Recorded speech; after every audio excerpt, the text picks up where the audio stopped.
చాలా దురదృష్టకరం, చాలా బాధాకరం. ఈ దేశంలో లక్షలాది మంది యువత డాక్టర్ కావాలి చిన్నప్పటి నుంచే కలలు, కానీ నేను డాక్టర్ కావాలనే కలలు, తల్లిదండ్రుల కలలు, పిల్లల కలలు ఇలా పూర్తిగా లీకేజ్ వల్ల ఎంతోమంది విద్యార్థులు కుంగిపోయారు. ఇలా బయటపడేది కనుక రద్దు అవుతుంది, మళ్ళీ పెడుతుంది. అసలు బయటపడకుండా ఇంటర్నల్గా అయిందనుకో, అర్హత లేని వాళ్ళు డాక్టర్ అయితే రేపు దేశానికి ఏమందిస్తారు? సీట్ వచ్చిన తర్వాత ఏదో రకంగా కష్టపడి పాస్ అవుతారు అనుకో, దానివల్ల ఏమి ప్రయోజనం? అసలు ఎవడు కండక్ట్ చేస్తున్నాడు, ఎవడు నిర్వహిస్తున్నాడు? గతంలో కూడా లీకేజ్ అయింది. ఒకవేళ నేషనల్ వైడ్గా మీకు నిర్వహించడానికి కష్టమైతే రాష్ట్రాలకు అధికారులు ఇవ్వండి.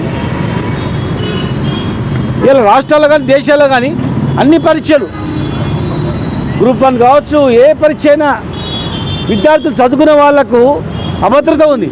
నేను చదువుకుంటున్నా, అసలు పేపర్ లీకేజ్ అయితే నాకు ఉద్యోగం రాదు కదా, ఎట్లా? ఇది డబ్బున్న వాళ్ళే కొంటారు, పేపర్ కొంటారు. మన బతికేదని చెప్పి ఇలా చదువుకునే యువతకు భవిష్యత్తుకు అంధకారం అయిపోతూ ఉంది. కఠినమైన చట్టాలు లేవు. ఒకవేళ పేపర్ లీకేజ్ అయితే శాశ్వతంగా వాళ్ళకు జైలు శిక్ష, రకరకాలుగా కఠినమైన శిక్షలు పడితే భయపడతారు. ఉరి శిక్ష చేయాల ఖచ్చితంగా. ఎందుకంటే ఎంతమంది లక్షలాది మంది, కోట్ల మంది ప్రజల ప్రాణాలు కాపాడే డాక్టర్లు వీళ్ళు. అది లీకేజ్ అయ్యి దుర్మార్గుల చేతికి పోతే డబ్బులు పెట్టి కొన్ని డిగ్రీ అయిన తర్వాత వాడు ఏం ఆపరేషన్ చేస్తే ఏమవుతుంది? కనుక ఉరి శిక్ష చేయాలి, కఠినంగా శిక్షించాలి వీళ్ళని. ఒక నీటే కాదు, ప్రతి పేపర్ లీక్ అవుతూ ఉంది. ఎందుకు లీక్ అవుతుంది? చట్టాలు సవరించండి, కఠినమైన శిక్షలు వేయండి. దేశవ్యాప్తంగా ఒక ఎగ్జామ్ నిర్వహించే స్తోమత వీళ్ళకి లేదు, శక్తి వీళ్ళకి లేదు. ఎవరికో ఏజెన్సీకి ఇస్తారు, వారి మీద డిపెండ్ అవుతారు. కోట్ల మంది, లక్షల మంది విద్యార్థుల భవిష్యత్తు ఒక ఏజెన్సీ చేతుల మీద పడిపోతుంది అంతే. అంటే పేదవాళ్ళ బతుకులు ఇంతేనా? డబ్బున్న వాళ్ళు కొనుక్కొని పిల్లలకి ఎగ్జామ్ పేపర్ ఇచ్చి చదివించి పాస్ చేస్తారు అంతే. కనుక మేము చెప్తా ఉన్నాం, ఎవడు ఈ నిర్వహిస్తున్నాడో వారి మీద కఠిన యాక్షన్ తీసుకోండి. భవిష్యత్తులో పేపర్ లీకేజ్ చేయాలంటే భయపడాలి. అలాంటి కఠినమైన యాక్షన్ తీసుకోండి. సుప్రీంకోర్టు సిట్టింగ్ జడ్జితో విచారణ జరిపించండి. ఎవరిని వదిలిపెట్టకండి. దీనిలో ప్రమేయం ఉన్నటువంటి ఏ రాజకీయ నాయకులైనా కానీ ఎవరిని కూడా వదిలిపెట్టకుండా వాళ్ళని కఠినంగా శిక్షించాలి. రాష్ట్రంలో, దేశంలోనూ యువతకు భరోసా ఇవ్వాలి. ఇలా కానిస్టేబుల్ ఎగ్జామ్ రాయాలని కూడా భయపడుతున్నాడు.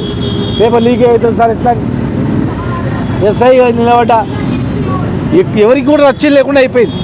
కనుక ఇది చాలా బాధాకరం. కేంద్రానికి చేత కాకపోతే రాష్ట్రాలకు అధికారాలు ఇవ్వండి, వాళ్ళు చేసుకుంటారు. చేతకాని ఎందుకు మీకు పోజులు? వెంటనే గతంలో మా మహబూబ్నగర్లో ట్రైన్ పడిపోతే ప్రధానమంత్రి రిజైన్ చేసిండు. ఇక్కడనేది కోట్ల మంది విద్యార్థుల భవిష్యత్తు. ఇది నేషనల్ వైడ్గా ఉన్నటువంటి విద్యా సంస్థలకు సంబంధించిన విద్యాశాఖ మంత్రి రాజీనామా చేయాలి. కఠినంగా వీళ్ళు దోషులను శిక్షించాలి. నిర్వాహకులను పూర్తిగా కఠినంగా శిక్షించాలి. విద్యార్థులకు ఏం భరోసా ఇవ్వాలో మీరు ఇవ్వండి. వాళ్ళకి నమ్మకం లేదు. ఊర్లలోకి వచ్చి తిండి తిప్పలు లేకుండా కోచింగ్ సెంటర్ల దగ్గర ఉండి పడిగాపులు కాసి కష్టపడి చదివితే మీ దళితుల నిర్వాహం వల్ల, మీ వ్యవస్థ వల్ల ఇలా విద్యార్థుల భవిష్యత్తు అంధకారం అవుతూ ఉంది. వెంటనే ప్రధానమంత్రి స్పందించాలా. వికాసిత్ భారత్ అని ఏవో రకరకాలు కాదు. అక్కడ విద్యార్థుల వికాసం చూడండి, విద్యార్థుల భవిష్యత్తు చూడండి. దేశానికి వెన్నెముక ఎవరు? విద్యార్థులే. దేశానికి వెన్నెముక ఎవరు? యువకులే.